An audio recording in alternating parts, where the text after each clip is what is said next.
इंसानी जिस्म में तमाम हड्डियों के साथ साथ घुटने की हड्डी का किरदार भी बहुत अहम है। टोटल नी रिप्लेसमेंट यानी घुटने की मुकम्मल तब्दीली के बारे में हमने सुन रखा है, लेकिन क्या आप जानते हैं कि ये सर्जरी कब और क्यों तजवीज़ की जाती है और कौन से मरीजों के लिए ये सर्जरी सूटेबल है? आइए जानते हैं डॉक्टर सज्जाद औरकज़ई से। टोटल नी रिप्लेसमेंट हम उर्दू में आप उसको मसनूई जोड़ कह लें। ये ऐसे मरीज़ों को ज़रूरत पड़ जाती है कि वक्त के साथ जब उनके घुटने में कोई ख़राबी बीमारी आ जाए जिसके बायस उनकी नरम हड्डी ख़राब हो जाए और सख्त हड्डियां आपस में रगड़ लेना शुरू कर देती हैं, तो उसके बायस मरीज़ को दर्द भी शुरू हो जाता है, उनके चलने फिरना की भी तकलीफ़ हो जाती है और घर में आम घर की ज़रूरियात या हाजत के लिए भी वो उनके चलना फिरना महाल हो जाता है।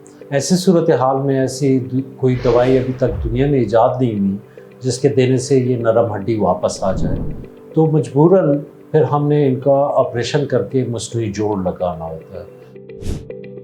हम हर मरीज़ की जांच पड़ताल करते हैं, उनकी सेहत, उम्र और बाकी बीमारियों को जितना भी हम अच्छे तरीके से कंट्रोल कर सकें। उनकी हड्डियों की मजबूती भी इसमें बहुत ज़्यादा ज़रूरत होती है। हमारा ऑब्जेक्टिव ये होता है कि मरीज़ अपनी बेहतरीन सेहत में आ जाए।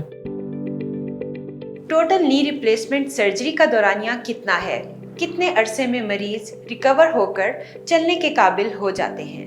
एक नी रिप्लेसमेंट में तकरीबन अंदाज़तन घंटे से सवा घंटे का टाइम लगता है, लेकिन मरीज़ का सारा दिन लगता है क्योंकि उनको एनेस्थीसिया भी मिलना है और ऑपरेशन के बाद मरीज़ को रिकवरी रूम में कुछ अरसा के लिए रखना होता है ताकि वो एनेस्थीसिया से अच्छी तरह रिकवर कर जाए, ब्लड प्रेशर नॉर्मलाइज हो जाए। फिर उसके बाद उनको हम कमरे में दाखिल करते हैं। जो मरीज़ हमारे फिट मरीज़ होते हैं, उम्र में कम होते हैं या बाकी सेहत उनकी अच्छी होती है, हम उसी दिन उनको खड़ा कर देते हैं, कुछ चलाना शुरू कर देते हैं।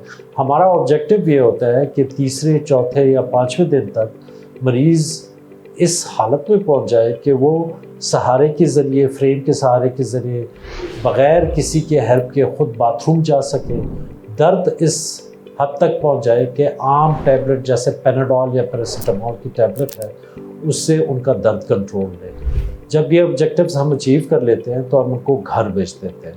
क्या उम्र, सेहत और वर्जिश भी इस सर्जरी के बाद रिकवरी टाइम पर असरअंदाज होते हैं? नॉर्मल ज़िंदगी में आने के लिए आमतौर पर कितना टाइम लगता है? जो स्किन का ज़ख़म होता है, जो कट उनको लगा होता है, वो 2 हफ्तों में जुड़ता है। तो हम मरीज़ को 2 हफ्ते बाद यहाँ पे आउट पेशेंट में बुला के उनका ज़ख़म देख के हम उनके टाँके हटा देते हैं। अक्सर मरीज़ 2 हफ्ते के बाद सहारा भी छोड़ देते हैं। अक्सर मरीज़ 2 हफ्ते के बाद दर्द की दवाइयाँ भी छोड़ देते हैं। अंदरूनी पट्टे जुड़ने में तकरीबन कुदरती अमल ये है कि तकरीबन 6 हफ्ते लगते हैं। टोटल नी रिप्लेसमेंट सर्जरी में कॉम्प्लिकेशंस का कितना रिस्क होता है? इसको कैसे डील किया जाता है? कोई भी सर्जिकल प्रोसीजर हो उसमें कॉम्प्लिकेशन के रिस्क हो सकते हैं। अगर मरीज़ की मदाफ़ियत इतनी अच्छी नहीं है या उनको ऐसी बीमारियां हैं जिसमें उनके इन्फेक्शन होने के चांसेस ज़्यादा हैं तो उनके रिस्क ज़्यादा होंगे। इसी तरह सर्जन की टेक्निक को भी बहुत अच्छा होना चाहिए। टाइम के साथ अगर मरीज़ वर्जिश ना करे और गलत तरीके से घुटने को इस्तेमाल करता रहे तो वक्त के साथ साथ उसके लूज़ होने के इम्कानात भी होते हैं। शिफा इंटरनेशनल हॉस्पिटल में टोटल नी रिप्लेसमेंट सर्जरी कितनी कामयाबी से की जा रही है? अल्हम्दुलिल्लाह शिफा इंटरनेशनल के जो इन्फेक्शन के रिस्क हैं वो उतने ही हैं या शायद उनसे कम भी हों जो वर्ल्ड वाइड हैं। यहाँ शिफा इंटरनेशनल में हमारी कोशिश है कि एक थिएटर जो हमने ख़ास इन्हीं ऑपरेशंस के लिए मुख्तस किया हुआ है उसमें हम कोई और केस करें ही ना ताकि इन्फेक्शन के रिस्क ज़्यादा हो।